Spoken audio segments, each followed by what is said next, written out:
चलिए, स्वागत है एक बार फिर से आप सभी का बीपीएससी मेकर के एक और एपिसोड। दोस्तों, आज के इस सेशन की हम शुरुआत करें उससे पहले जो पिछले वीडियो में हमने आपसे 3 प्रश्न पूछा था, सबसे पहले वो देख लेते हैं। तो प्रश्न यहाँ पर आपके समक्ष है जो आपसे पूछे गए थे। पहला प्रश्न था कि हाल ही में आई एक रिपोर्ट के अनुसार स्मार्ट प्रीपेड मीटर इंस्टॉलेशन के मामले में बिहार कौन से स्थान पर है? तो राइट आंसर हमने आपको बताया था, बिहार इसमें पहले स्थान पर है, अर्थात इसमें बिहार शीर्ष स्थान पर है। दूसरा प्रश्न आपसे पूछा गया था कि 69वें नेशनल फिल्म पुरस्कार के तहत पहली बार तेलुगु सिनेमा के किसी एक्टर को बेस्ट एक्टर का खिताब दिया गया है, उनका नाम क्या है? तो सुपरस्टार अल्लू अर्जुन को ये अवार्ड दिया गया है। राइट आंसर था अल्लू अर्जुन। तीसरा प्रश्न हमने आपसे पूछा था कि किस तिथि को हाल ही में विश्व जल सप्ताह आयोजित किया गया? बहुत इंपॉर्टेंट ये प्रश्न था और राइट आंसर होगा 20 से 24 अगस्त 2023 को अभी हाल ही में विश्व जल सप्ताह आयोजित किया गया। तो कोशिश कीजिए कि जो भी प्रश्न आप लोगों से पूछे जाते हैं आप लोग से कमेंट बॉक्स में लिखें और सारी जानकारी विस्तार पूर्वक लिखें। एक बात यहाँ पर ये ध्यान रखेंगे, इस सीरीज की बात करें जिसमें बिहार राष्ट्रीय अंतर्राष्ट्रीय तीनों घटनाओं का संपूर्ण संग्रह होता है, ये आपके बिहार की सभी प्रतियोगी परीक्षाओं के दृष्टिकोण से काफी महत्वपूर्ण है। अच्छा, बहुत सारे लोग शिकायत कर रहे थे कि सर वीडियो का जो लेंथ है वो बहुत ज्यादा अधिक हो रहा है, तो हम यहाँ पर कोशिश करेंगे कि 30 से 35 मिनट में रखा जाए। ठीक है, 30 से 35 मिनट मुझे लगता है कि सफिशियंट होगा। 2-4 मिनट अधिक हो जाता है, 40 के आसपास चले जाता है, तो हम चाहेंगे कि 30 से 35 ही रखा जाए, तो कहीं ना कहीं अच्छा रहेगा आपके लिए भी देखने में। ठीक है, तो 30 मिनट कम से कम चैनल पर आपको करंट अफेयर्स की क्लास को लेकर देना है। चलिए, यहाँ पर हम सेशन की शुरुआत करते हैं। हमारा यहाँ पर पहला प्रश्न है कि 5 सितंबर 2023 को राष्ट्रीय शिक्षक पुरस्कार 2023 से बिहार के कितने शिक्षकों को सम्मानित किया जाएगा? अच्छा, कुछ समय पहले हमने ये जानकारी आपको दिया था कि बिहार से 6 शिक्षकों का नाम भेजा गया है राष्ट्रीय शिक्षक पुरस्कार के लिए, यानी कि बिहार सरकार के द्वारा 6 शिक्षकों का चयन किया गया और ये नाम भेजा गया भारत सरकार के पास। उसमें से कुल मिला के जो यहाँ पर प्रश्न बना है कि कितने शिक्षकों को सम्मानित किया जाएगा, यानी कि कितने शिक्षकों का चयन अंतिम रूप से किया गया है। तो इसका जो राइट आंसर होगा ये होगा विकल्प नंबर बी, यानी कि बिहार से 3 शिक्षकों का चयन किया गया। ये बहुत इंपॉर्टेंट होते हैं, इस तरह के प्रश्न एग्जाम में पूछे जाते हैं। तो संबंधित तथ्य और वो शिक्षकों का जो नाम है जिन्हें चयनित किया गया है वो आप यहाँ पर देख सकते हैं। दरअसल पहला पॉइंट है कि केंद्र सरकार ने राष्ट्रीय शिक्षक पुरस्कार 2023 के तहत देश भर के 50 सर्वश्रेष्ठ शिक्षकों की घोषणा की है, यानी कि पूरे भारत से 50 शिक्षकों को राष्ट्रीय शिक्षक पुरस्कार 2023 से सम्मानित किया जाएगा। बिहार के संदर्भ में बात करें तो बिहार से 6 शिक्षकों की सूची केंद्र सरकार को इस पुरस्कार के लिए भेजी गई थी, जिसके तहत बिहार के 3 शिक्षक का चयन राष्ट्रीय शिक्षक पुरस्कार के लिए हुआ है। अच्छा, यहाँ पर आपको ध्यान रखना ये किस जिले के हैं और इन शिक्षक का जो नाम है वो क्या है। तो यहाँ पर लिखा गया है कि कैमूर भभुआ के Adarsh girls senior secondary school Ramgarh के शिक्षक अनिल कुमार सिंह, सीतामढ़ी बाजपट्टी के बनगांव बाजार के मध्य विद्यालय मधुबन के विजेंद्र कुमार और इसके अतिरिक्त किशनगंज के उच्च विद्यालय सिंघिया की शिक्षिका कुमारी गुड्डी। तो बिहार से 3 शिक्षक शिक्षिका शामिल है, अनिल कुमार सिंह, विजेंद्र कुमार और कुमारी गुड्डी। और ये जिलों का भी नाम आपको ध्यान रखना है, कैमूर, सीतामढ़ी और किशनगंज। अच्छा, यहाँ पर अन्य राज्यों की बात करें, एक पॉइंट यहाँ पर आपको समझना, पहले इसको हम देख लेते हैं। तो अन्य राज्यों में आंध्र प्रदेश से 3 शिक्षक, उत्तर प्रदेश से 2, झारखंड से 2, पश्चिम बंगाल से 1 तथा दिल्ली से 1 शिक्षक का चयन किया गया है। अब जरूरी बात यहाँ पर यह है कि इस वर्ष राष्ट्रीय शिक्षक पुरस्कार 2023 के लिए जो सबसे अधिक शिक्षक का चयन किया गया वो 2 राज्य है, एक तो है आंध्र प्रदेश और एक बिहार, यानी कि दोनों जगह से 3-3 शिक्षक का चयन किया गया है। तो सर्वाधिक जो शिक्षकों का चयन हुआ राष्ट्रीय शिक्षक पुरस्कार 2023 के लिए, उनमें बिहार और आंध्र प्रदेश सबसे आगे है। तो ये सारी बातें फिलहाल यहाँ से ध्यान रखिए। अच्छा, पिछले वर्ष भी हमने इस तरह की जानकारी आपके साथ साझा किया था, आप यहाँ पर स्क्रीन पर देख सकते हैं राष्ट्रीय शिक्षक पुरस्कार के बारे में बिहार के संदर्भ में चीजों को हमने लिखा है। वर्ष 2023 के बारे में तो अभी हमने आपको जानकारी दे दिया कि 3 शिक्षक का चयन किया गया, और इससे पहले पिछले वर्ष भी हमने आपको जानकारी दिया था वर्ष 2022 के बारे में, जहां पे 2 शिक्षक का चयन किया गया था, पटना से निशी कुमारी और उसके बाद सुपौल से सौरभ सुमन। तो ये सारी बातें ध्यान रखिए, आप चाहें तो इसका स्क्रीनशॉट जरूर ले लीजिए, यहाँ से एग्जाम में प्रश्न बनने की संभावना होती है। चलिए, अब यहाँ पर हमारा दूसरा प्रश्न है कि बिहार के किस जिले की पर्वतारोही लक्ष्मी कुमारी तुर्की की सबसे ऊंची चोटी माउंट अरारत पर फतह हासिल करने वाली पहली भारतीय महिला बनी है? ये बिहार के रहने वाले हैं और इस तरह की मुकाम हासिल करने वाली, इस तरह की फतह हासिल करने वाली पहली भारतीय महिला बनी है। और पूछा गया कि ये बिहार के किस जिले की रहने वाली है। तो देखिए इसका जो राइट आंसर होगा ये होगा सहरसा। सहरसा जिले की रहने वाली है। अच्छा, संबंधित तथ्यों की बात करें तो हालांकि लक्ष्मी झा के बारे में इनसे पहले भी हमने कई सारी जानकारी इनकी उपलब्धियों के बारे में आपको दिया है। तो इसी के तहत यहाँ पर एक और भी जानकारी है कि सहरसा जिले के बनगांव की पर्वतारोही लक्ष्मी झा अगस्त 2023 में तुर्की की सबसे ऊंची चोटी, इस चोटी का नाम आपको ध्यान रखना है, माउंट अरारत पर फतह हासिल करने वाली पहली भारतीय महिला बनने का गौरव हासिल की है। बहुत इंपॉर्टेंट है। और आपको ये भी ध्यान रखना है कितनी ऊंचाई पर चढ़कर इन्होंने तिरंगा फहराया था, जो मुकाम हासिल हुआ। देखिए कोई भी जो पर्वतारोही होते हैं उनका एक लक्ष्य होता है कि सबसे ऊंची चोटी पर चढ़कर देश का तिरंगा फहराना। इससे क्या होता है कि उन्हें एक रिकॉर्ड बनाने में मदद मिलती है। बहुत सारे पर्वतारोही का यही लक्ष्य होता है कि वो एक रिकॉर्ड कायम करें। तो इस दिशा में आपको ध्यान रखना है कि लक्ष्मी झा 22 अगस्त को खराब मौसम के बावजूद उन्होंने 16,854 फीट ऊंची अरारत चोटी पर तिरंगा लहराकर हर भारतीयों को गौरवान्वित होने का अवसर प्रदान किया है। ये तो रही बात यहाँ से इससे संबंधित, जो कि तुर्की की सबसे ऊंची चोटी माउंट अरारत पर इन्होंने फतह हासिल किया। लेकिन इससे पहले भी हमने मार्च 2023 में एक जानकारी आपके साथ साझा किया था, ये भी काफी इंपॉर्टेंट है। दरअसल 8 मार्च 2023, प्रत्येक वर्ष 8 मार्च को अंतर्राष्ट्रीय महिला दिवस मनाया जाता है। तो इस अवसर पर लक्ष्मी झा ने मात्र 36 घंटे में 19,341 फीट ऊंचाई तय कर अफ्रीकी महाद्वीप का सबसे ऊंचा पर्वत किलीमंजारो पर पहुंचने का रिकॉर्ड कायम किया था। अब ये किलीमंजारो जो पर्वत है ये तंजानिया में है, जो कि अफ्रीकी महाद्वीप का सबसे ऊंचा पर्वत है। 8 मार्च 2023 को सफलतापूर्वक यहाँ पर इन्होंने चढ़ाई की थी किलीमंजारो पर। तो ये भी काफी इंपॉर्टेंट है, ये भी हमने आपको विस्तार पूर्वक बताया था। ये किलीमंजारो जो पर्वत है ये अफ्रीकी महाद्वीप में तंजानिया में, तंजानिया एक देश का नाम है। अच्छा, तंजानिया की बात हुई तो तंजानिया में ही आईआईटी मद्रास ने अपना एक परिसर स्थापित करने की घोषणा की है। और इस तरह से अगर हम बात करें भारत के किसी भी प्रौद्योगिकी संस्थान की जो कि भारत के बाहर तंजानिया में अपना पहला परिसर स्थापित करेगा। और एक जानकारी यह भी है कि तंजानिया में वो स्थान कौन सा है, तो ध्यान रखेगा जंजीबार, स्थान है जंजीबार। स्थान का जो नाम है वो भी आपसे एग्जाम में पूछे जा सकते हैं। तंजानिया के जंजीबार में आईआईटी मद्रास के द्वारा अपना एक परिसर स्थापित किया जाएगा। लेकिन एक जानकारी हमने आपको आईआईटी दिल्ली के बारे में दिया था कि आईआईटी दिल्ली के द्वारा यूएई अर्थात संयुक्त अरब अमीरात में अपना एक परिसर स्थापित किया जाएगा। अच्छा, ये सब बातें तो रही यहाँ पर भारतीय प्रौद्योगिकी संस्थान के बारे में। लेकिन एक जानकारी आपको यहाँ पर ध्यान देना है, जो 3 जिलों का नाम लिखा गया है, सहरसा, सुपौल और मधेपुरा, ये कोसी प्रमंडल के अंतर्गत ये तीनों जिले आते हैं, सहरसा, सुपौल और मधेपुरा। ये चीजें यहाँ से आपको ध्यान रखना है। बिहार को, अगर बिहार की वर्तमान स्थिति को हम देखें तो 9 प्रमंडल यानी कि 9 डिवीजन में बांटा गया है। इन्हीं 9 प्रमंडल या फिर 9 डिवीजन के अंतर्गत जो जिलों की संख्या है वो है 38। चलिए अब चलते हैं हम तीसरे प्रश्न पे। तीसरा प्रश्न यहाँ पर आपके समक्ष है कि निम्नलिखित में से किन्हें हाल ही में 14वें social entrepreneur of the year award से सम्मानित किया गया है। काफी इंपॉर्टेंट है, इस तरह के प्रश्न एग्जाम में पूछे जाते हैं। तो राइट आंसर जो होगा ये होगा विकल्प नंबर ए यानी कि सुचीन बजाज। अच्छा, यहाँ पर आप लोग ये भी बोलेंगे सर आपने यहाँ पर आज 4 ही विकल्प क्यों दिया है। बहुत सारे लोगों को ये जानकारी मालूम हो चुकी होगी कि आयोग ने जो अभी जानकारी दी है, जो नवीनतम रिपोर्ट है या फिर जो नवीनतम जो निकल कर बातें सामने आई है एग्जाम को लेकर, जो अतुल प्रसाद बीपीएससी के चेयरमैन है, उन्होंने ट्विटर पर ये क्लियर कर दिया है कि अब बीपीएससी एग्जाम में जो प्रश्नों की संख्या होगी वो 4 ही होगी और 1/3 इसका नेगेटिव होगा। लेकिन यहाँ पर एक चीज क्लियर नहीं हुआ कि विकल्प नंबर डी में इनमें से कोई नहीं उपयुक्त में से एक से अधिक वाले सेक्शन में से कुछ होगा या फिर नहीं। इस बात पर लेकर कोई भी कर सकते हैं, मतलब सटीक जानकारी निकलकर सामने नहीं आई है। तो फिलहाल हम 4 विकल्प ही आपको दे रहे हैं, बाद में जो अगर संशोधन होती है तो यहाँ पर हम लोग इसको देखेंगे। फिलहाल यहाँ पर 2-3 दिन इसी प्रकार से चलने देते हैं, हो सकता है कि अगर कुछ सामने आती है बातें तो हम इसमें बदलाव कर देंगे। ठीक है, फिलहाल यहाँ पर इस प्रश्न के हम राइट आंसर की बात करें कि 14वें social entrepreneur of the year award से किसे सम्मानित किया गया, तो राइट आंसर होगा सुचिन बजाज अर्थात विकल्प नंबर ए। चलिए यहाँ पर इसको हम देख लेते हैं कि सुचिन बजाज को हाल ही में प्रतिष्ठित 14वें social entrepreneur of the year award 2023 से सम्मानित किया गया। उन्हें यह पुरस्कार भारत सरकार के G20 शेर्पा अमिताभ कांत द्वारा एक समारोह में प्रदान किया गया। और सुचिन बजाज की बात करें तो सुचिन बजाज उजाला सिग्नस हेल्थ केयर की डायरेक्टर। तो फिलहाल यहाँ से ये सारी बातें ध्यान रखिए। लेकिन कुछ चीजों की हम यहाँ पर जिक्र करें कि जो G20 शेर्पा की यहाँ पर हमने बात किया है, तो शेर्पा शब्द को लेकर हमने आपको जानकारी दिया था कि शेर्पा का जो अर्थ होता है, अगर हम आसान भाषा में समझे तो शेर्पा का अर्थ होता है दूत।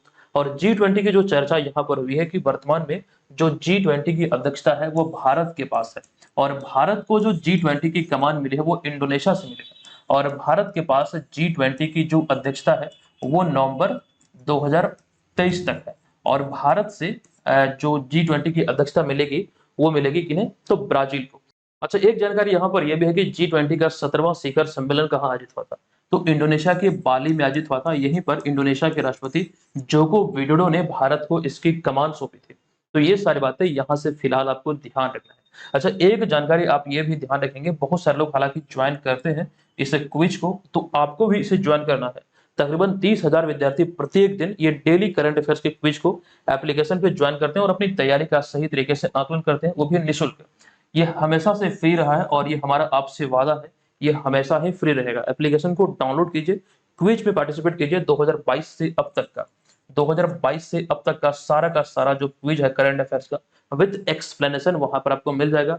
हजारों विद्यार्थियों के बीच वहां पर अपनी तैयारी का आप बेहतरीन तरीके से अपना आकलन कर सकते हैं। चलिए अब यहाँ पर विकल्पों पर हम नजर डालते हैं। विकल्पों पे जो लिखा गया है माइकल रोसेन, इसके बारे में अभी हम आपको जानकारी देंगे। ये ब्रिटेन के रहने वाले हैं जिन्हें अभी हाल ही में 2023 में पेन पिंटर पुरस्कार से सम्मानित किया गया है। अच्छा, वहीं पर हम बात करें पी वीरा मुथुवेल की, तो ये अभी हाल ही में 14 जुलाई 2023 को जो चंद्रयान 3 की लॉन्चिंग हुई, ये इसके प्रोजेक्ट डायरेक्टर थे। अच्छा, यहाँ पर थलपिल प्रदीप जो लिखा गया है, ये अभी हाल ही में एनी अवार्ड से सम्मानित किए गए हैं। वो सारी जानकारी अब यहाँ पर आपके समक्ष है। यहाँ पर आपको ध्यान रखना, ये बहुत बहुत इंपॉर्टेंट है। नो डाउट यहाँ से आपके एग्जाम में प्रश्न बनने की संभावना है। तो परीक्षा उपयोगी पुरस्कार व प्रमुख हस्तियों का नाम यहाँ पर शामिल है। इसमें से आपको ध्यान देना है कि प्रथम लता दीनानाथ मंगेशकर पुरस्कार 2022 से नरेंद्र मोदी को सम्मानित किया गया। और वहीं पर टेम्पल्टन पुरस्कार 2023 की बात करें तो टेम्पल्टन पुरस्कार 2023 एडना अदन इस्माइल को दिया गया, जो कि सोमाली के रहने वाले हैं। ठीक है। और वहीं पर हम बात करें पेन पिंटर पुरस्कार की, तो अभी हाल ही में माइकल रोसेन को दिया गया, जो कि इंग्लैंड के हैं। अच्छा, यहाँ पर इसकी बात करें तो अंतरराष्ट्रीय बुकर पुरस्कार 2023 का जो अवार्ड मिला है, ये जॉर्जी गोस्पोंडिनोव को मिला है, जो कि बुल्गारिया के रहने वाले हैं और इन्हें टाइम शेल्टर के लिए ये अवार्ड दिया गया है। ये प्रश्न आपके बीपीएससी ट्री एग्जाम में, अभी जो हाल ही में बीपीएससी ट्री एग्जाम आयोजित हुआ, वहां पर यह प्रश्न पूछा गया था। ठीक है। तो ये चीजें आपको ध्यान रखना है। इनका नाम क्या है, ये कहाँ के रहने वाले हैं और इनकी किस रचना के लिए इन्हें अंतरराष्ट्रीय बुकर पुरस्कार 2023 से सम्मानित किया गया। तो टाइम शेल्टर के लिए जॉर्जी गोस्पोंडिनोव को, जो कि बुल्गारिया के रहने वाले हैं, उन्हें सम्मानित किया गया। अच्छा, वहीं पर अगले पॉइंट पे हम बात करें जर्मन बुक ट्रेड 2023 का शांति पुरस्कार, तो ये सलमान रुश्दी को दिया गया। गवर्नर ऑफ द ईयर का जो अवार्ड मिला, ये सत्यकांत दास को मिला, जो कि आरबीआई के 25वें गवर्नर हैं। ये ध्यान रखिएगा, आरबीआई के 25वें गवर्नर हैं और वे उर्जित पटेल की जगह पर है। 15वां एनी अवार्ड की जो हम बात कर रहे थे अभी, ये थल्लपिल प्रदीप को दिया गया। ये कुछ ऐसे अवार्ड हैं जो कि VVI वेरी वेरी इंपॉर्टेंट है। नो डाउट यहाँ से आपके एग्जाम में प्रश्न बनेंगे। ठीक है, आप लोग इसे जरूर ध्यान रखिएगा। आप चाहे तो इसका स्क्रीनशॉट जरूर ले लीजिए। तो ये प्रश्न है कि हाल ही में हुई एक समझौते के अनुसार रूस का मीनन विश्वविद्यालय भारत के किस विश्वविद्यालय में रशियन भाषा केंद्र स्थापित करेगा। देखिए, अभी हाल ही में एक समझौता हुआ है और इसके आधार पर इसका जो राइट आंसर होगा ये होगा चौधरी चरण सिंह विश्वविद्यालय, मेरठ, उत्तर प्रदेश। ये उत्तर प्रदेश का एक विश्वविद्यालय है। अच्छा, यहाँ से संबंधित तथ्यों की हम बात करें जो प्रश्न आपके एग्जाम में बन सकते हैं, तो हाल ही में मेरठ उत्तर प्रदेश की चौधरी चरण सिंह विश्वविद्यालय और रूस की मीनन यूनिवर्सिटी के बीच एक एमओयू पर हस्ताक्षर किया गया है। अच्छा, यहाँ पर सवाल ये उठता है कि यह हस्ताक्षर क्यों किया गया, यह समझौता क्यों किया गया है। दरअसल यहाँ पर प्रश्न में भी थोड़ी सी जानकारी हमने दिया है। अब यहाँ पर एक्सप्लेनेशन की बात करें तो इस समझौते के तहत मीनन यूनिवर्सिटी अर्थात मीनन विश्वविद्यालय द्वारा विश्वविद्यालय परिसर में अर्थात चौधरी चरण सिंह विश्वविद्यालय परिसर में एक केंद्र खोला जाएगा, ताकि छात्र छात्राओं को, यहाँ पर को शब्द छूट गया है, ताकि छात्र छात्राओं को रशियन भाषा का शिक्षण दिया जा सके। यही एक उद्देश्य को लेकर अभी हाल ही में ये चौधरी चरण सिंह विश्वविद्यालय और मीनन यूनिवर्सिटी यानी कि मीनन विश्वविद्यालय जो कि रूस की विश्वविद्यालय है, इसके साथ अभी हाल ही में एक समझौता हुआ है। अब यहाँ पर नजर डालिएगा, एक शब्द का हमने प्रयोग किया है शिक्षण और एक शब्द होता है प्रशिक्षण। दोनों में क्या अंतर होता है ये आपको समझना है। अच्छा, अगर आपसे पूछा जाए कि शिक्षण प्रशिक्षण में क्या अंतर है, तो इसको समझने के लिए जो इसका अंग्रेजी जो अर्थ होता है, जैसे कि अगर हम बात करें शिक्षण की, तो शिक्षण क्या होता है, वो होता है ज्ञान का आदान प्रदान या फिर ज्ञान सीखना। जबकि अगर हम बात करें प्रशिक्षण की, प्रशिक्षण का जो अर्थ होता है वो होता है एक प्रकार से, अंग्रेजी में बात करें तो होता है ट्रेनिंग, यानी कि कुछ ऐसा ज्ञान जिससे आप कुछ सीख सकते हैं, जिससे आपका भरण पोषण हो सकता है, जिससे आप थोड़ी सी रोजी रोटी का मतलब कर सकते हैं, जुगाड़ कर पाते हैं, वो होता है प्रशिक्षण। आई होप कि शिक्षण और प्रशिक्षण में आप अंतर को समझ चुके हैं। ठीक है, तो अब यहाँ पर देखिए बात हो रही थी भारत के विश्वविद्यालय की, जो चौधरी चरण सिंह विश्वविद्यालय की हम बात कर रहे थे, इसी के संदर्भ में थोड़ी देर पहले हमने भी ये जानकारी आपको दिया था आईआईटी मद्रास के बारे में। ये पॉइंट इतना इंपॉर्टेंट है कि मुझे बार-बार आपको बताना पड़ रहा है, क्योंकि ये सारी चीजें एग्जाम में पूछे जाने योग्य होती है। देखिए आईआईटी मद्रास की हम बात करें तो भारत के बाहर तंजानिया के जंजीबार में अपना एक परिसर स्थापित करने की घोषणा की है, और ऐसा करने वाला यह भारत का पहला संस्थान है। ये चीजें यहाँ से ध्यान रखिएगा, काफी इंपॉर्टेंट है और कई बार हमने आपको जानकारी दिया है। अच्छा यही नहीं बल्कि ये भी आपसे एग्जाम में पूछे जा सकते हैं। ये तो सभी लोग पढ़ेंगे, लगभग जितने भी लोग करंट अफेयर्स की तैयारी करेंगे वो सभी लोग लगभग पढ़ेंगे आईआईटी मद्रास के बारे में कि तंजानिया में यह स्थापित किया जाएगा। लेकिन आपको डीप में जाके पढ़ना है कि तंजानिया के जंजीबार में यह स्थापित किया जाएगा और इस तरह से ये भारत का पहला परिसर बनेगा। लेकिन उससे भी इंपॉर्टेंट ये वाला पॉइंट होगा, इसके अतिरिक्त आईआईटी दिल्ली, इसने भी अभी हाल ही में एक समझौता किया संयुक्त अरब अमीरात अर्थात यूएई के साथ, और यहाँ पर यूएई में अपना एक परिसर स्थापित करेगा। और इस तरह की घोषणा करने वाला, इस तरह की समझौता करने वाला आईआईटी मद्रास के बाद आईआईटी दिल्ली दूसरा संस्थान है। नोट कीजिएगा, बहुत बहुत इंपॉर्टेंट है। चलिए पांचवा प्रश्न है कि हाल ही में भारत के किस प्रौद्योगिकी संस्थान यानी किस आईआईटी को एक अज्ञात दानदाता ने 160 करोड़ रुपए का दान अर्थात डोनेशन दिया है, या फिर दानदाता से 160 करोड़ रुपए का डोनेशन प्राप्त हुआ है। अब यहाँ पे देखिए इसका जो राइट आंसर ये है आईआईटी बॉम्बे। हालांकि यहाँ पर इसके बारे में भी हम लोग चीजों को देख लेते हैं, कुछ दो पॉइंट यहाँ पर आपके लिए इंपॉर्टेंट हो सकते हैं। जो कोई आईआईटी बॉम्बे अभी खबरों में है तो ऐसे में वो चीज भी हम देखेंगे, लेकिन उससे पहले दरअसल हाल ही में आईआईटी बॉम्बे को एक अज्ञात दानदाता ने 160 करोड़ रुपए का दान अर्थात डोनेशन दिया है। दानदाता से 160 करोड़ रुपए का डोनेशन प्राप्त हुआ है, जिससे यह भी हाल ही में खबरों का विषय। अच्छा कुछ जानकारी के आधार पर जो मीडिया में चल रही है उसमें जो चीजें निकलकर सामने आई है, ये कहा जा रहा है कि कॉलेज के किसी पूर्व छात्र ने ही ये डोनेशन दिया है और उन्होंने अपनी जो गोपनीयता है वो रखने के लिए कही है। तो इसी आधार पर यहाँ पे एक शब्द का प्रयोग किया गया, अज्ञात दानदाता। ठीक है, तो अभी हाल ही में आईआईटी बॉम्बे को ये 160 करोड़ रुपए का दान प्राप्त हुआ है। अच्छा यहाँ पर आईआईटी बॉम्बे की बात हुई तो एक जानकारी बहुत इंपॉर्टेंट है। जून 2023 में हमने आपको दिया था कि जून 2023 में जारी क्यूएस वर्ल्ड यूनिवर्सिटी रैंकिंग 2023 से 24 में आईआईटी बॉम्बे 149वें स्थान पर रहा था। अच्छा यहाँ पर एक जानकारी यह भी है कि पिछले 8 वर्षों के इतिहास को देखें तो यह पहली बार है जब किसी भारतीय संस्थान को टॉप 150 में जगह मिली है। अगर किसी भारतीय विश्वविद्यालय की बात करें तो पिछले 8 वर्षों के इतिहास में यह पहली बार ऐसा हुआ है कि टॉप 150 की सूची में किसी भारतीय विश्वविद्यालय को जगह मिली है। तो ये कौन सा है, तो आपको ध्यान रखना है आईआईटी बॉम्बे है, और आईआईटी बॉम्बे को मिला 149वां स्थान। ठीक है, तो इतनी सारी जानकारी यहाँ से आप ध्यान रख लेंगे। चलते अगले प्रश्न पे। तो ये प्रश्न है कि हाल ही में लिखित पुस्तक pitch site my life in Indian cricket, pitch site my life in Indian cricket किनकी आत्मकथा है। देखिए इस प्रश्न का जो राइट आंसर होगा ये होगा विकल्प नंबर डी, अमृत माथुर। देखिए इस तरह के प्रश्न एग्जाम में बनते हैं, हम यहाँ पर कुछ विस्तृत जानकारी आपको देंगे, लेकिन उससे पहले फिलहाल इस प्रश्न के बारे में हम बात कर लेते हैं कि हाल ही में अमृत माथुर द्वारा लिखित पुस्तक pitch site my life in Indian cricket का प्रकाशन हुआ है। जो उनकी आत्मकथा है, इस पुस्तक का नाम है pitch site my life in Indian cricket, जो कि अमृत माथुर द्वारा लिखा गया है और ये इनकी आत्मकथा है। और इस पुस्तक की बात करें तो इस पुस्तक में अमृत माथुर ने अपने जीवन और क्रिकेट करियर के बारे में विस्तार पूर्वक वर्णन किया है, या फिर कह सकते हैं ये जो पुस्तक है pitch site my life in Indian cricket, ये इस पुस्तक की विषय वस्तु है जिसमें अपने जीवन और क्रिकेट करियर के बारे में विस्तार से अमृत माथुर ने वर्णन किया है। फिलहाल यहाँ पर इसके बारे में हम कुछ चीजों को और भी देखेंगे, कुछ महान हस्ती हुए इस दुनिया में, कुछ महान लोगों के बारे में जो उनकी आत्मकथा है, जो उनकी पुस्तक है, उसकी सूची जो एग्जाम में प्रश्न के रूप में पूछे जा सकते हैं। लेकिन उससे पहले रक्षाबंधन के अवसर पर आप सभी के लिए बीपीएससी मेकर ऐप पर एक ऑफर है। इस ऑफर के बारे में आपको जानकारी देता हूं। सबसे पहले तो आप सभी को रक्षाबंधन की ढेर सारी शुभकामनाएं और ढेर सारी बधाइयां। और यहाँ पर ये जो ऑफर की हम बात करें तो आप यहाँ पर क्लियर देख सकते हैं, बीपीएससी मेकर ऐप पर जो प्रॉपर बीपीएससी वाला कोर्स है उसी कोर्स में ये ऑफर आया है। और ऑफर का लाभ लेने के लिए आपको ध्यान रखना है कि इस प्रोमो कोड का इस्तेमाल करना है, रक्षा 70, RAKSHA रक्षा 70। अगर आप इस प्रोमो कोड का इस्तेमाल करेंगे तो यहाँ पर आपको इस कोर्स में 70% का डिस्काउंट मिल जाएगा। एक नाम मात्र की फी के साथ आप इस कोर्स को ज्वाइन कर पाएंगे। अच्छा इस ऑफर की अगर हम बात करें अवधि की, ये ऑफर कब तक वैलिड है, तो 3 सितंबर, ठीक है, 3 सितंबर 2023 तक ये ऑफर आपके लिए वैध है। आप 3 सितंबर 2023 मध्य रात्रि तक इस ऑफर का लाभ उठा सकते हैं। ठीक है, बीपीएससी मेकर ऐप पर जाकर आप इस कोर्स को परचेज कीजिए और परचेज करते समय वहां पर आपको इस प्रोमो कोड को अप्लाई करना है। इस कोर्स में टेस्ट सीरीज, संपूर्ण बिहार जीके, करंट अफेयर्स का पूरा package, sectional test, previous year paper, syllabus आधारित नोट्स, ये तमाम चीजें आपको इसमें मिलने वाली हैं। ठीक है, इसके माध्यम से आपकी तैयारी बेहतर होगी। और एक जो कंफ्यूजन है आप लोगों के मन में कि सर अगर अभी हम 69वीं के लिए इस कोर्स को परचेज करते हैं तो क्या 70वीं के लिए हमें यहाँ पर मटेरियल मिलेगा? बिल्कुल मिलेगा, क्योंकि यही कोर्स आपके 70वीं बीपीएससी एग्जाम में ही अपग्रेड कर जाएगा। ठीक है, तो जो भी इच्छुक हैं इस कोर्स को जरूर ज्वाइन कीजिएगा। यहाँ पर आपको ये 799 नहीं बल्कि इसमें 70% का डिस्काउंट मिल रहा है।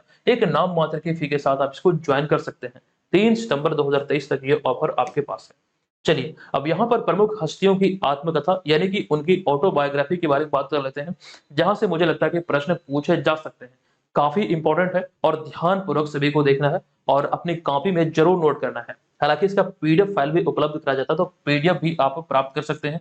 बना बनाया नोट बीपीएससी मेकर ऐप पर मिलता है, तो वहां से आपकी तैयारी बेहतर हो सकती है। तो इसमें जो पहला है यह है अनब्रेकेबल, जो कि मैरी कॉम की आत्मकथा है। दूसरा हमारा है assault at history, Abhinav Bindra की आत्मकथा है। स्टार्टिंग फ्रॉम द हार्ट, ये कपिल देव की आत्मकथा है। गोल्डन गर्ल, ये पीटी उषा की आत्मकथा है। प्लेइंग इट माई वे, ये सचिन तेंदुलकर की आत्मकथा है। आप यहाँ पर इस पुस्तक के यानी कि प्लेइंग इट माई वे के जो कवर पेज को देख रहे हैं, ये सचिन तेंदुलकर की आत्मकथा है। इस तस्वीर के माध्यम से आप यहाँ पर देख सकते हैं। अच्छा, वहीं पर अगला है माइंड मास्टर, जो कि भारत के पहले जो चेस ग्रैंड मास्टर थे विश्वनाथन आनंद, ये इनकी आत्मकथा है। सनी डेज, जो कि सुनील गावस्कर की आत्मकथा है। और 281 एंड बियॉन्ड, ये वीवीएस लक्ष्मण की आत्मकथा है, जो कि भारतीय पूर्व क्रिकेटर है। और वहीं पे अगला है ये सेंचुरी इज नॉट इनफ, ये सौरव गांगुली की आत्मकथा है। ये काफी इंपॉर्टेंट है, आप इसका स्क्रीनशॉट जरूर ले लीजिए। नो डाउट यहाँ से एग्जाम में प्रश्न पूछे जाने की प्रबल संभावना है। चलिए, अब यहाँ पर हम चलेंगे अगले प्रश्न पे। अगला प्रश्न भी बहुत ज्यादा खबरों में है, यहाँ से प्रश्न पूछे जा सकते हैं। तो नीरज चोपड़ा ने वर्ल्ड एथलेटिक्स चैंपियनशिप 2023 में स्वर्ण पदक जीता है। ये तो सभी जानते हैं, ये पूछा जा सकता है कि नीरज चोपड़ा ने वर्ल्ड एथलेटिक्स चैंपियनशिप में कौन सा पदक जीता। ये बहुत कॉमन है, आंसर हो जाएगा स्वर्ण पदक। लेकिन प्रश्न को अगर घुमा के पूछा जाए, खास करके बीपीएससी एग्जाम की बात करें, तो वहां पर आपसे ये पूछा जा सकता है कि उनका सर्वश्रेष्ठ थ्रो कितना मीटर का था, जिसके लिए उन्हें ये स्वर्ण पदक अर्थात गोल्ड मेडल मिला है। ठीक है, इस तरह से अब एग्जाम में प्रश्न बनते हैं। तो इसका जो राइट आंसर होगा ये होगा विकल्प नंबर सी, यानी कि 88.17 मीटर के सर्वश्रेष्ठ थ्रो के साथ अभी हाल ही में नीरज चोपड़ा ने स्वर्ण पदक अपने नाम किया। अच्छा, यहाँ पर इसके बारे में हम विस्तार पूर्वक हम चीजों को देख लेते हैं। तो हंगरी की राजधानी बुडापेस्ट में आयोजित वर्ल्ड एथलेटिक्स चैंपियनशिप 2023 में गोल्डन बॉय नीरज चोपड़ा ने जेवलिन थ्रो इवेंट में 88.17 मीटर के थ्रो के साथ स्वर्ण पदक अपने नाम किया है, अर्थात गोल्ड मेडल अपने नाम किया है। अच्छा, नीरज चोपड़ा जिन्हें कि गोल्डन बॉय के नाम से जाना जाता है, ये भारत के हरियाणा के रहने वाले हैं, ये भी आपको ध्यान रखना है। तो यहाँ पर हंगरी के बुडापेस्ट में जो ये प्रतियोगिता आयोजित हुई, इसमें नीरज चोपड़ा ने स्वर्ण पदक अपने नाम किया। लेकिन वहीं पर हम बात करें रजत और कांस्य पदक की, तो इसमें पाकिस्तान के अरशद नदीम ने सीजन के सर्वश्रेष्ठ 87.82 मीटर थ्रो के साथ रजत पदक अर्थात सिल्वर मेडल अपने नाम किया। और वहीं पर चेक गणराज्य की बात करें तो चेक गणराज्य के जैकब वाल्डेज ने 86.67 मीटर के साथ कांस्य पदक अपने नाम किया है, अर्थात ब्रॉन्ज मेडल इन्होंने अपने नाम किया है। ये चीजें यहाँ से ध्यान रखना है। अच्छा, इस प्रतियोगिता की बात करें वर्ल्ड एथलेटिक्स चैंपियनशिप 2023 की, यानी कि इस प्रतियोगिता के पिछले संस्करण की बात करें तो पिछली बार इस प्रतियोगिता में नीरज चोपड़ा ने सिल्वर मेडल अर्थात कह सकते हैं रजत पदक अपने नाम किया था। तो ये चीजें यहाँ से ध्यान रखना है। अच्छा, नीरज चोपड़ा के बारे में एक उपलब्धि के बारे में यहाँ पर हम बात करें टोक्यो 2020 से संबंधित, कि नीरज चोपड़ा ने 87.58 मीटर भाला फेंक कर टोक्यो ओलंपिक 2020 में, जो कि 2021 में यह प्रतियोगिता आयोजित हुई थी, तो इसमें गोल्ड मेडल जीतकर इतिहास रच दिया था। ये टोक्यो ओलंपिक जो था ये 2020 वाला संस्करण था, लेकिन कोरोना महामारी के कारण इसमें देरी हुई थी और ये 2021 में आयोजित हुआ था। तो इसीलिए यहाँ पर 2021 भी हमने ब्रैकेट में लिख दिया है। ठीक है, तो यहाँ पर आपको ध्यान रखना कि 87.58 मीटर भाला फेंक कर इसमें टोक्यो 2020 में नीरज चोपड़ा ने स्वर्ण पदक अपने नाम किया था। अच्छा, यहाँ पर एक प्रश्न बन सकता है, यहाँ पर आपको ध्यान रखना कि अभिनव बिंद्रा के बाद किसी विश्व चैंपियनशिप स्तर पर एथलेटिक्स में स्वर्ण पदक जीतने वाले वे दूसरे भारतीय हैं। विश्व एथलेटिक्स चैंपियनशिप में या फिर विश्व चैंपियनशिप में आपको ध्यान रखना अभिनव बिंद्रा के बाद ये दूसरे ऐसे शख्स हैं जो कि आपको ध्यान रखना है स्वर्ण पदक अपने नाम किए हैं। ठीक है, तो यहाँ से फिलहाल इतनी सारी जानकारी आपको ध्यान रख लेना है। चलिए, यहाँ पर हम चलते हैं अगले प्रश्न पे। 8वां प्रश्न है कि हाल ही में किस अंतरिक्ष एजेंसी ने क्रू 7 मिशन को अंतरराष्ट्रीय अंतरिक्ष स्टेशन में प्रक्षेपित किया है? तो देखिए इसका जो राइट आंसर होगा ये होगा विकल्प नंबर सी, यानी कि नासा, जो कि अमेरिकी अंतरिक्ष एजेंसी है। तो विकल्प नंबर सी यहाँ पर इस प्रश्न का राइट आंसर होगा। अच्छा, यहाँ पर चीजों को हम विस्तार पूर्वक देखते हैं। दरअसल हाल ही में लॉन्च की गई क्रू 7 मिशन का संबंध अमेरिकी अंतरिक्ष एजेंसी नासा से है। इसे फ्लोरिडा में नासा के कैनेडी स्पेस सेंटर से स्पेस एक्स के फॉल्कन 9 रॉकेट से 4 यात्रियों के साथ अंतरिक्ष में प्रक्षेपित किया गया है। अच्छा, यहाँ पर अगर हम बात करें, एक बहुत इंपॉर्टेंट जानकारी है, ये जो आपको ध्यान रखना है, क्रू 7 मिशन जो अभी हाल ही में लॉन्च किया गया, ये पहली बार अमेरिका का कोई ऐसा मिशन है जिसमें अमेरिका नहीं बल्कि विभिन्न देशों के नागरिकों को भेजा गया। जैसे यहाँ पर जो हमने बोला है 4 नागरिकों या फिर 4 यात्रियों को भेजा गया, तो इसमें आपको ध्यान रखना है, ये जो 4 अंतरिक्ष यात्री हैं ये अमेरिका, रूस, जापान और डेनमार्क के हैं। ये पहला कोई ऐसा मिशन है नासा का जिसमें चारों अलग अलग देश के नागरिक हैं। इसमें 3 पुरुष और 1 महिला शामिल है और ये चारों अंतरिक्ष यात्री अंतरराष्ट्रीय अंतरिक्ष स्टेशन पर मार्च से रह रहे 4 अंतरिक्ष यात्रियों की स्थान लेंगे। अच्छा, यहाँ पर अंतरिक्ष यात्री जो रहते हैं अंतरराष्ट्रीय स्पेस स्टेशन पर या फिर अंतरिक्ष स्टेशन पर, ये क्यों रहते हैं? दरअसल ये अंतरिक्ष यात्री अंतरराष्ट्रीय अंतरिक्ष स्टेशन पर उपकरणों की जांच, रखरखाव और मरम्मत करते हैं और तथा खराब व टूटे हुए उपकरणों को बदलते हैं।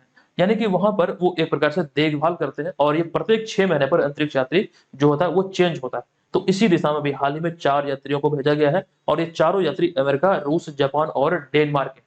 अच्छा, यहाँ पर जो हमने विकल्प में लिखा है, अगर हम बात करें इसरो की, तो इसरो भारत की अंतरिक्ष एजेंसी, आप सभी जानते हैं। बात करें हम CNSA की, तो ये चाइना की अंतरिक्ष एजेंसी है। हम बात करें JAXA की, JAXA की, तो ये जापान की अंतरिक्ष एजेंसी है। तो ये सारी चीजें यहाँ से फिलहाल आपको ध्यान रखना है। अंतरिक्ष एजेंसी से भी संबंधित प्रश्न एग्जाम में पूछे जा सकते हैं। अगर आपसे पूछा जाए कि जापान की अंतरिक्ष एजेंसी क्या है, तो यहाँ पर हमने बताया JAXA। लेकिन इसके अतिरिक्त अगर पूछा है कि रूस की अंतरिक्ष एजेंसी कौन सी है, तो रॉसकॉस्मोस, और पाकिस्तान की अंतरिक्ष एजेंसी का नाम है शुपार्को। ठीक है। अच्छा, एक जानकारी आपको यह भी ध्यान रखना है कि इसरो की जो स्थापना हुई थी उससे कुछ समय पहले, तकरीबन 8 साल पहले, शुपार्को अर्थात पाकिस्तान की अंतरिक्ष एजेंसी की स्थापना हुई थी। लेकिन आप समझिए कि इसरो इस वक्त कहां पर है और शुपार्को इस वक्त कहां पर है। ठीक है। अब यहाँ पर हमारा अगला पॉइंट है, जल शक्ति मंत्रालय ने लघु सिंचाई परियोजना पर कौन सी जनगणना रिपोर्ट जारी की है? देखिए, नवीनतम ये रिपोर्ट है लघु जल शक्ति मंत्रालय, या फिर कह सकते हैं यहाँ पर जल शक्ति मंत्रालय की लघु सिंचाई परियोजना पर, तो अभी हाल ही में इसकी 6ठी रिपोर्ट जारी की गई है। तो विकल्प नंबर सी यहाँ पर इस प्रश्न का राइट आंसर होगा। ये 6ठी रिपोर्ट अभी हाल ही में जारी की गई है। अच्छा, संबंधित तथ्यों के बारे में, ये खास करके आंकड़े वाले जो प्रश्न होते हैं, नो डाउट बहुत इंपॉर्टेंट होते हैं। तो जल शक्ति मंत्रालय के जल संसाधन, नदी विकास और गंगा संरक्षण विभाग ने हाल ही में लघु सिंचाई योजनाओं पर 6ठी गणना रिपोर्ट अभी जारी की है। अच्छा, एक बात यहाँ पर आपको ध्यान रखनी है, जो रिपोर्ट अभी हाल ही में जारी हुई, इस रिपोर्ट के अनुसार देश में 23.14 मिलियन लघु सिंचाई और लघु सिंचाई योजना बताई गई है। ठीक है, कुल मिलाकर जो मतलब बताई गई है वो है 23.14 मिलियन। लेकिन इसके तहत 2 कैटेगरी में अगर हम बांटे, भूजल और सतही जल योजना में, तो यहाँ पर आपको ध्यान रखना है 21.93 मिलियन, यानी कि कुल जो आंकड़े हैं उसका 94.8% भूजल और 1.21 मिलियन, यानी कि कुल आप आंकड़े का 5.2% सतही जल योजनाएं हैं। ठीक है। तो नवीनतम जो गणना हुई है, ये इसका 6ठा संस्करण था, उसके तहत ये डेटा निकलकर सामने आया है।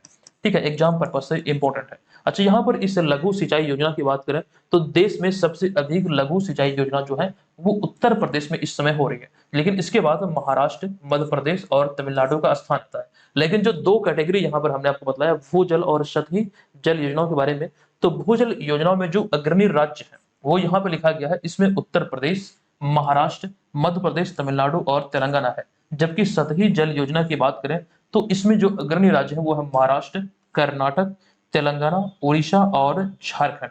ये सारी बातें यहाँ से आपको ध्यान रखना है, नो डाउट बहुत इंपॉर्टेंट है। चलिए फिलहाल यहाँ पर हम चलते हैं अगले प्रश्न पे। अच्छा, यहाँ पर एक जानकारी हम आपके समक्ष साझा करेंगे जल निकाय या फिर जल स्रोतों के बारे में। एक नवीनतम रिपोर्ट है और आपको ध्यान रखना है, इस तरह का रिपोर्ट भारत में पहली बार जारी किया गया केंद्र सरकार की तरफ से। और यहाँ पर जो चीजें आप देख रहे हैं वो बिहार के संदर्भ में हमने शामिल किया है। कुछ आंकड़े यहाँ से आपको बहुत इंपॉर्टेंट है जो कि आपको ध्यान रखना है। तो सबसे पहले तो बात करेंगे इस रिपोर्ट के बारे में जो कि बिहार के संदर्भ में है। तो भारत के इतिहास में पहली बार केंद्र सरकार ने देश में जल स्रोतों की गणना की है, यानी कि जल स्रोत अर्थात जल निकाय की गणना की है। अच्छा, इस रिपोर्ट के अनुसार देश में 24,24,540 जल स्रोत हैं। इनमें से कुछ ग्रामीण क्षेत्र में, यानी कि ग्रामीण क्षेत्रों में ज्यादा जल स्रोत है और वहीं पे एक शहरी क्षेत्र की बात करें, शहरी क्षेत्र में बहुत ही कम, नाम मात्र का जल स्रोत है, तकरीबन 2.9% है। लेकिन जो ग्रामीण क्षेत्र में है वो 97.1% है, तकरीबन 23,55,055। ठीक है, ये चीजें यहाँ से ध्यान रखें। अच्छा, बिहार के संदर्भ में बात करें, बिहार में जो जल स्रोतों की गणना हुई, इसमें आपको ध्यान रखना है 45,793 जल स्रोत बिहार में है। अच्छा, यहाँ पर कुछ आंकड़े ग्रामीण और शहरी क्षेत्र को लेकर भी दिए गए हैं, आप चाहे तो पढ़ सकते हैं। लेकिन इसमें से एक इंपॉर्टेंट जानकारी ये भी निकल कर सामने आता है कि बिहार में 49.8% जल स्रोत सूखे और अतिक्रमण की चपेट में है। ये नवीनतम रिपोर्ट है, कुछ समय पहले ही हमने आपको दिया था। 2023 का ही ये जानकारी है जो कि हमने आपको विस्तार पूर्वक बताया था। नो डाउट इस तरह के आंकड़े आपसे स्टेट पीसीएस एग्जाम में पूछे जा सकते हैं। आप चाहें तो इसका स्क्रीनशॉट जरूर ले लीजिए। फिलहाल यहाँ पर हम आज के अगले 10वें प्रश्न पे। अच्छा, इस प्रश्न की हम बात करें, ये प्रश्न है कि हाल ही में भारतीय महिलाओं ने विश्व शूटिंग चैंपियनशिप में फ्री स्टाइल में कौन सा पदक जीता है? ये बहुत जगह खबरों में है, तो राइट आंसर होगा इसमें भारतीय महिलाओं ने विश्व शूटिंग चैंपियनशिप में फ्री स्टाइल में स्वर्ण पदक अपने नाम किया है, अर्थात गोल्ड मेडल। तो राइट आंसर होगा विकल्प नंबर हमारा सी। अच्छा, इसके बारे में यहाँ पर चीजों को हम देख लेते हैं कि आईएसएसएफ विश्व चैंपियनशिप 2023 का आयोजन जो है ये अजरबैजान के बाकू में किया जा रहा है या फिर हो रहा है। अजरबैजान के बाकू में, एग्जैक्ट प्लेस कौन सा है तो बाकू। तो इसके तहत तियाना साक्षी सूर्यवंशी और किरणदीप कौर की भारतीय 50 मीटर पिस्टल टीम जो है, ये महिला टीम जो है, इसमें स्वर्ण पदक अपने नाम किया है। तो ये आपको ध्यान रखना है। लेकिन वहीं पर हम पुरुष अगर टीम की बात करें तो वहीं पर भारतीय पुरुष पिस्टल टीम ने कांस्य पदक अर्थात ब्रॉन्ज मेडल अपने नाम किया है। हालांकि इसके बारे में कुछ जानकारी और भी हम आपको देंगे अगले प्रश्न में, मतलब आने वाले दिनों में कुछ प्रश्न बनेंगे तो यहाँ से हम आपको विस्तार पूर्वक बताएंगे। फिलहाल इसे स्किप करते हुए अब यहाँ पर हमारा अगला 11वां प्रश्न है कि हाल ही में सड़क सीमा संगठन यानी कि बॉर्डर रोड ऑर्गेनाइजेशन ने किस राज्य के कुरुंग कुमे जिले में बेली ब्रिज का उद्घाटन किया है? तो इसका राइट आंसर है विकल्प नंबर ए यानी कि अरुणाचल प्रदेश। अच्छा, यहाँ पर हमारे मटेरियल में या फिर हमारे वीडियो में जो कंटेंट होते हैं वो बहुत ही ज्यादा होता है, तो मुझे आराम आराम से अगर मैं पढ़ाने लगा तो तकरीबन 1 घंटा समय लग सकता है। आपने कल वाले वीडियो में ही देखा, जो जो ड्यूरेशन था वीडियो का वो तकरीबन 43 मिनट का था। और आज मैं वीडियो को थोड़ा सा फास्ट कर रहा हूँ, लेकिन कंटेंट में मुझे लगता है कि कमी नहीं करना चाहिए, क्योंकि मेरा ये प्रयास है कि 35 से 40 मिनट या फिर 35 तक, मतलब आसपास ये ड्यूरेशन रहे वीडियो का। क्योंकि मैं अगर 30 से नीचे लाने का प्रयास करूंगा तो कंटेंट में बहुत ज्यादा कमी हो जाएगी, मैं इस तरह से आपको विश्लेषण से चीजें नहीं दे पाऊंगा। ठीक है, आप देख सकते हैं मैं फिर भी बहुत ज्यादा फास्ट फास्ट यहाँ पर आपको बता रहा हूँ। ठीक है, तो इसका जो राइट आंसर होगा, बॉर्डर रोड ऑर्गेनाइजेशन ने किस राज्य के कुरुंग कुमे जिले में बेली ब्रिज का उद्घाटन किया? तो राइट आंसर होगा अरुणाचल प्रदेश। अच्छा, यहाँ पर इसके बारे में बात करें, दरअसल जुलाई 2023 में आई बाढ़ के कारण यह पुल क्षतिग्रस्त हो गई थी। पुल का नाम क्या है? तो बेली ब्रिज, जो कि अरुणाचल प्रदेश में है। अच्छा, सीमा सड़क संगठन यानी कि बॉर्डर रोड ऑर्गेनाइजेशन ने बेहद चुनौतीपूर्ण परिस्थितियों में रिकॉर्ड 1 सप्ताह के समय में अरुणाचल प्रदेश के कुरुंग कुमे जिले में यह पुल को फिर से शुरू किया है, जिस वजह से यह पुल अभी खबरों में है, जिसका नाम है बेली ब्रिज।